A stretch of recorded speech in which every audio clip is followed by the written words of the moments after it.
right? So in 1912, they built the biggest, most luxurious ship ever to sail. Anybody know what name of that ship? The Titanic. And in the Titanic, you had rich people, middle class, poor people, men, women. You had the workers, you know, in the galley. You had the seamen, and you had all these dynamics of society in this boat. And the whole goal is we're going from England to New York. And they were on the most luxurious ship. And a lot of them were thinking about this. They were thinking about their very life. Some were coming to America for a better life. All right? Some were coming to visit family. Some were coming to do business. And they were thinking about things concerning their very life. Well, if you know the story, the trip was very cool for the first 3 days. Everything was great, great food, great music. They're going on really well. And all of a sudden, the ship got a radio message from another ship, and it was a warning, icebergs. The captain got the message, and he said, this is the Titanic. The men who built the ship said it was unsinkable, full steam ahead. So they kept going and kept going and kept going. And then they had some men up in what they called the crow's nest. They didn't even have binoculars, and they're looking out, and one says, I see something like a mountain. The captain says, full steam ahead. And they scraped the side of one iceberg, they scraped the side of another, and the third iceberg puts a 300-foot gash on the side of the ship. And the people rush down to check out the watertight holds, and about 12 of the holds are filling up with water, and the ship begins to list. And the warning bells go off, and people begin to panic because the trip of a lifetime was turning into a trip that would lead to what? A trip of death. And they were concerned about their most important possession. When the ship is listing and the water's coming, they're not worried about their money, their jewelry. They're worried about, how do I get out of here? Is there any hope? And the sad thing we know is that the ship broke in half, and the people started to go into the water, and we know the tragic number that about 1,500 people tragically lost their most precious possession. That's terrible. But it happens every day, right? People plan vacations, never make it. Young people plan to go to college and something happens.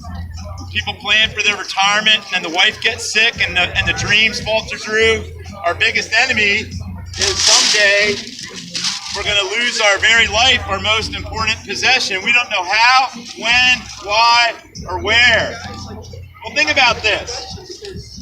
Just imagine, use your imagination. You're seeing the last lifeboat go off, and there you are. Women and children on the lifeboats first, and there you are. And you don't have much time. What in the world might you be thinking about? Remember 9/11? And when the one plane was coming into Pennsylvania, some of the people actually left messages on their cell phones. They even heard that one man say, let's roll. And they think that they stormed the cockpit and tried to do something. Wouldn't it have been great if you could contact your loved ones just before you're going to go in? That one last word. You know, what were people thinking about? They were thinking maybe, oh my word, I'm going to step off into this unknown place. And you know what? For many of us, this is an unknown place. We know that there's something after this life. How many of us been to a funeral and the person says they're in a better place? Right? You know, my neighbor's son died of a heroin addiction. And Robbie, he struggled in and out of it. And Robbie was a great kid. But it had him. And Robbie even believed in God, and yet this thing had him. And Beth said, you know, it's sad, and she's crying, but she says Robbie's in a place of peace. We understand and believe these things. But my friends, maybe you're thinking about eternity, because you know your life is going to end. And isn't not that the most important thing? And yet it's the thing that most of us don't prepare for. Some of us have life insurance, pension plans. Some people buy grave plots. They make preparation. But do we prepare ourselves for the place where our soul goes? Don't leave it up to fate. I mean, you didn't come to Ocean City by fate and say, I'm just going to go to whatever hotel I pass. You know, you look at reviews, you check them out, you listen to what other people say because you want a good place. We're here to tell you that the best place to spend eternity is with this person right here. The God that made this awesome world, the God that gave us our family, the God that gave us all these good gifts, says there's an eternity, there's a place called heaven. In fact, Jesus said to his own disciples as he was going to go to the cross the next day and knew that they would be in despair and depression and they'd be in a sense of hopelessness. He said, I go to make a place for you, so where I am, you can be also. In my Father's house are many mansions. If it were not true, I would have told you. And then he says, I go there to the Father to make a place for you. And we know that great verse, right? For God so loved the world, he gave his Son, that whoever would believe in him would not perish but have everlasting life. Have you trusted in the Son? Have you believed in Jesus, who's the key to everlasting life? How can I say that?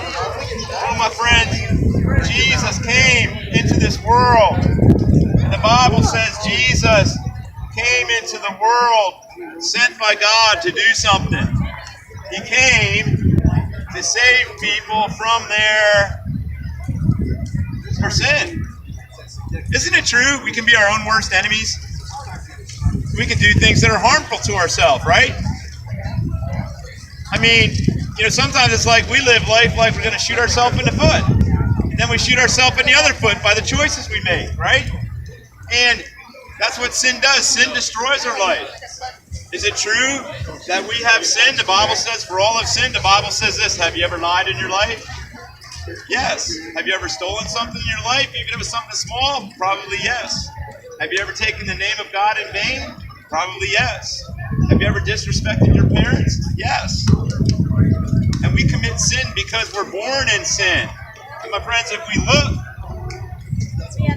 look into God's law, the 10 Commandments, we say, yeah, I've broken these. I've broken some of them countless times. I think the hardest one to keep is thou shalt not lie. Why is lying wrong? Because we're to represent God in this world. And God is a God of truth. And let me tell you something. I've been married 32 years, and it's not because I lied to my wife. If I lied to my wife, she wouldn't trust me. And trust is the foundation of a relationship, is it not? When you can't trust the other person, man, it puts things on edge, right? Yeah. Are they home or are they not home? You know, where are they? Oh, they said they were going to be there. It puts like this doubt. And that's why telling the truth is so important. Yet the wage of sin is death. This is a tragedy that happened here at the Titanic. Just like it's a tragedy when someone dies in a car accident. And Jesus was asked this once. He was said, Jesus, you hear about the wall that fell on people? Is it because they were really bad? And Jesus basically said this. He said, unless you repent and you turn, you likewise will perish too. In other words, you're not going to have a wall fall on you, but you're going to lose your life also. Hey, I might live to be 78, but I'll die someday, right? You might live to be 82, but your life will pass. I might die in a car accident. You might die of a sickness, but someday our life will end. Just like this person's life ended on the Titanic as they watched the lifeboat go on. But my friends, God doesn't want you to perish. God sent his beloved Son into the world. And the Bible says God demonstrated his love toward us, that while we were yet sinners, Jesus Christ, God's Son, died for us. And he shed his blood for us, my friends. In fact, Jesus said, what if you gain the whole world and lose your soul? Think about some of the richest people in the world, and I don't know them personally, but think about some people like Bill Gates and Steve Jobs and some of these people that seem to have everything. If they didn't have Christ, right now they're regretting everything. And they've done some things that bless humanity, but their soul is not with God, which is the greatest thing. It says the greatest treasure is to have Christ in you. And Christ in you is that hope of glory. When Christ is in you, there's that hope of heaven. How does Christ come into you? You have to ask him in faith. Say, Jesus, come into my life. Forgive me of my sin. I believe you died for me. And my friends, Jesus rose from the dead. The Bible calls him the first fruits of the resurrection. Because he rose from the dead, he can raise you from the dead. He can give you everlasting life.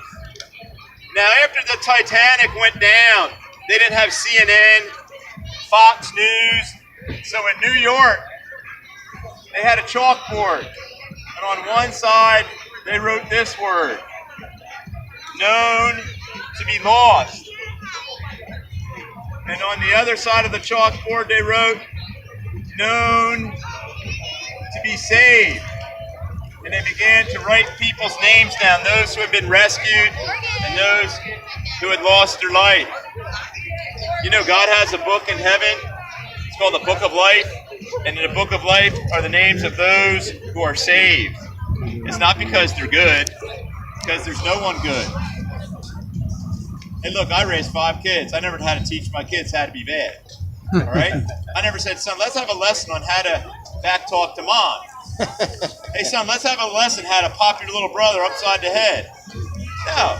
Constantly, don't do that. Don't hit your brother. Don't say that. You know, trying to instruct them. We pick up evil so quick because it's part of our nature. Our nature is bent toward what's wrong. It's an evidence of our sin. Jesus came so he can live in our life through faith, and he can give us a new nature. What's that new nature like? A new nature that loves God. A new nature that knows it's forgiven of its sin because it's trusted Christ. A new nature that has God inside of you. See, God is to be a part of our life. This is the message. To have Christ in your life. Your body is to be the dwelling place of God in relationship. We like relationship. How much more a relationship with the Creator? This is what many of us are missing. Are you lost or are you saved? One last thing I'll leave you with my story. Imagine there you are in the Titanic. There's the lifeboat. And here in the water is a man named John Harper. He's from Scotland. And he was on his way to Chicago to preach in a church.